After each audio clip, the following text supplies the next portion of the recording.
Why don't you introduce yourself? I'm Elijah, and I'm sitting here at the park. I don't know what else you want me to say. How old are you? I am 24 years old. All right. And what do you do for a living? I work very hard every day to try to be successful, but at the moment I work downtown as a cook. Okay, and so recently, I guess it was like 2-3 weeks ago, you and me went down to Sacramento, to the Capitol, as part of the Taking Action Conference, sponsored by California Coalition for Youth. And you were involved in that through Youth Advisory Council, right? Yeah, and I got connected with that through the Drop-In Center, or the 6th Street Center for Youth that's here in Chico on 130 West 6th Street. So what is the Youth Advisory Council, and like what brought you to it? What brought me to it was the 6th Street Center for Youth, and I didn't really know much about it. And then going there, I find out that they're just homeless and runaway youth, and they're trying to just make a difference to have like all the homeless that are out there now be successful, and then to stop further generations of homeless and runaway youth. And you have some experience with that yourself, right? Yeah, definitely being homeless and a runaway youth. Yeah, definitely have a lot of experience doing that here in California, from LA, even here in Chico. The conference was about basically like what? The conference was just, there was a lot of workshops, and we were just kind of preparing for going to the state capitol to meet with our senators and local legislators and assemblymen, trying to receive some money from the taxes that are coming from the new legalized weed. So there's all this money, and it doesn't really have a designated place yet to go. What better way to spend that money than to help the kids local to this state? So yeah, that's what we were trying to do, was trying to receive some extra funding to help homeless and runaway youth. It always seemed like a pretty good idea to me to have like the people who are affected by the problem go and tell the legislators what's going on with it. Do you think that we did a good job advocating for these issues? Like we talked to like a couple of staffers for these assemblymen and senators. Do you feel like they listened? They're very nice. They seemed interested in like that the people that they were representing were pretty enthused and should totally be down to help us out. Do you remember what you told them? Yeah, I told them that I've received benefits here in Chico from some of these organizations that have such limited funding. I told them like how the 6th Street Center for Youth like helps so many kids, how we only have one drop-in center in Butte County, and how there's so many homeless and runaway kids here, not just in Chico and not just Oroville and Paradise, but all of Butte County, and like all the traveling kids who end up here, who try to use some resources, and their sources are so limited, but how some people do benefit greatly. Like I personally would be going nowhere fast if I didn't come up to Chico and find the drop-in center and use their outlets. Like they've helped me. I told them how they helped me with resume, building my resume, washing my clothes, taking a shower, giving me food, counseling. I had a dog. They helped me go to vet appointments, getting shots, rides to pay court fines. They didn't help pay any court fines, but they've helped me get there to do that. They help me do anything they can to housing. They help people get jobs. People who have like extreme mental health issues, they help them get jobs and work experience in like a comfortable environment where they can like still learn and still earn some money. So but we can only do so much. We can only help such a little bit with the funding that we have, and that we were asking for what I thought to be like a joke. It's a little bit of money to them because they have so much money that goes to all these different funds, and we are asking for what I think is such a black and white problem, that we need money for the youth, that has no support team. The streets are more home than home, and their family is the people that they're growing to love out in the streets. And the organizations that we could build here in Oroville and Chico or Butte County or all over California, we just needed their help. And if we came there asking it, and hopefully we received their aid. Had you ever done any political advocating before? I have never done anything like that before in my life. I was unprepared. I totally didn't know to dress, that there was a way to dress, so that was fun. I had a nice like Hawaiian t-shirt on, some freaking nice shorts and a hat, and it was great. They listened to you anyway. Yeah, they had charisma. And did you have fun? Yeah, I had a blast. It was great.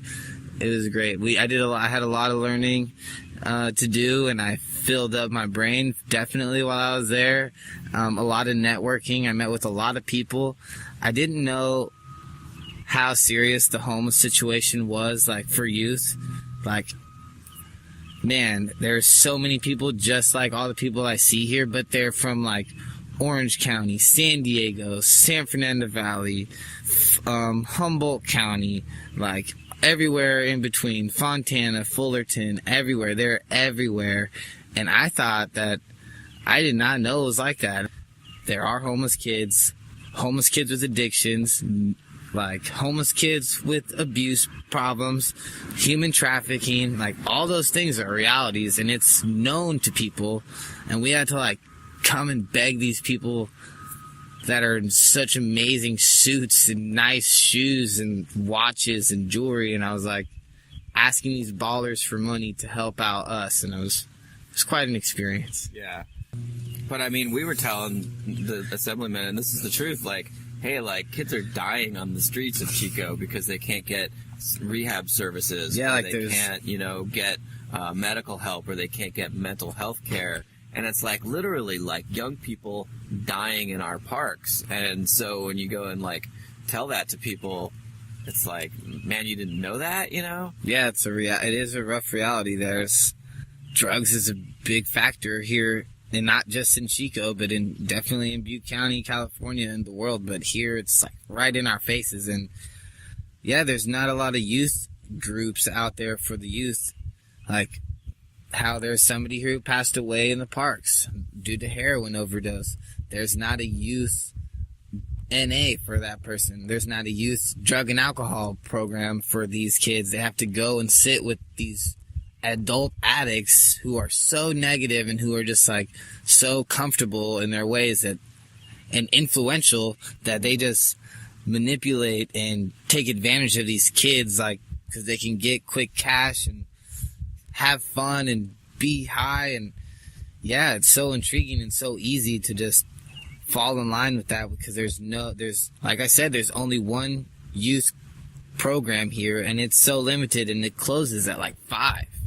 So if it closes at 5, there's like at least another 2-3 hours of daylight out in the daytime for kids to be out here just running amok or doing whatever the heck they want. And that's just of daylight. The rest of the night, it just goes on. It goes worse and worse, because you can do things in the dark, and things get more sketchy. Things come out, people come out, and it's just a nasty place. And if we had a place that was open in the evening time, a safe place for kids to go and hang out, a kids shelter. I met kids in other places that there are youth shelters. I didn't even know that. I thought you had to either come and stay at the Torres or had to be with a mom and stay at the Sabbath house with the mom and children, how they stay there. Like, there's no youth shelter. You have to go and be surrounded by all these drug addict adults or just people who are out there. It's rough. It's not fair. We're supposed to just like turn 18 and get a freaking full-time job and go to school full-time and like manage our life and manage money and build resumes and manage a schedule, and nobody ever taught us any of that. A lot of us didn't even finish school. A lot of us didn't pass junior high school. So all those like things that you learn that I'm not saying education is essential, but like the communication and like friendships and even just like having to come to school regularly, that helps you build your like schedule and punctuality. Some people don't have any of that, and you're just expected to like go off and flourish and get an apartment, but you don't have credit and you don't have anybody to co-sign for you. There's all these obstacles in life that we are just supposed to overcome and be like everybody who's way more fortunate and they're 35 and have all these things that you need to freaking survive. And if you stumble on the way, they will blame you and say that, that it's your fault. And yeah, or like, why can't you just do this? Yeah. Why can't you just do that? I'm like, I just so happen to be trying every day, but I mean, I wash my body at the Jack in the Box bathroom every morning, and then I brush my teeth there, and then I put on these dirty clothes that aren't as dirty as the other clothes that I wore the day before, and I go and try to look for a job. I wait for this drop-in place to open that opens up, and I can take a shower. There's all these things that I have to do. Everything is so much harder. Going to do laundry. Like, if the drop-in wasn't there for me to do my laundry there, I would have to go to the laundromat and pay that. Bringing all my clothes, like, man, there's just so many, that's just a minor, major obstacle. There's all these little things that people just don't take into account because it's so easy for them. Yeah. But for us, it's so hard. It's like, literally. That's what I always tell people, like, when they, I hear stuff like, oh, well, those people are lazy, they just don't want to work. I'm like, dude, like, most people work so much harder than the rest of us. They just don't get the return that the rest of us do, because every single thing they do is so much harder. Yeah. But I guess we're running out of time a little bit. Do you have anything to say to our local political leaders and our local business leaders about the problem of homeless youth and what they can do to help, and why they should help? One thing I could say to like our significant political individuals that we're trying to get a hold of, expect some letters. We're going to be writing letters. We're hoping to meet with you guys, hopefully to discuss some like further steps of actions we could take to receive some help and some aid with that. But locally, like business wise, I think if you see some homeless kids kicking it in front of your establishment and it's bothering you, I mean, if you're the owner and you're there checking up on your business and you see these kids sitting there, like, calling the cops on them isn't going to help anything. It's going to take away from money and just give these police reasons to come out for no reason, and it's going to keep these kids in the system. I would totally say offering them a dishwashing job, giving them, giving them an opportunity to do something better than just to sit out there and ask people for money. Like, you have windows. They are probably dirty. They would probably wash those windows for $3.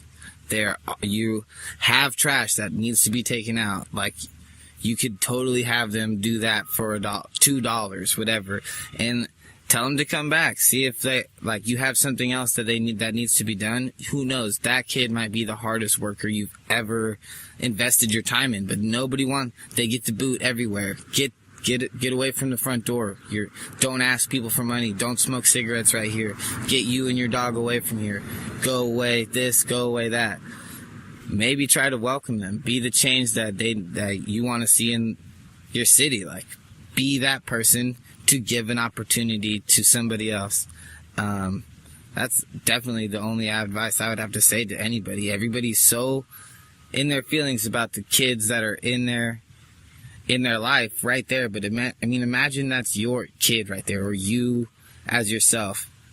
You're not asking for, like, they are asking for handouts because they've tried asking for work and nobody gives it to them. Just give them a chance. If they don't do it, and a lot of them will work for food. I literally have worked a whole 8-hour shift just to get a meal and just to show how hard I can work every day. Like, that's all they need is just opportunity. Offer them a fat meal, and maybe if they're older, a meal and a beer. see how hard they work, tell them to come back the next day if they earned it, but still, you're still keeping them off the streets and giving them something to do. Like, just give them an opportunity. That's all they need. They don't need a handout. They don't need the boot. Some people will work for a quick $5, a quick meal. Let's give them a chance. All right, Elijah, thanks.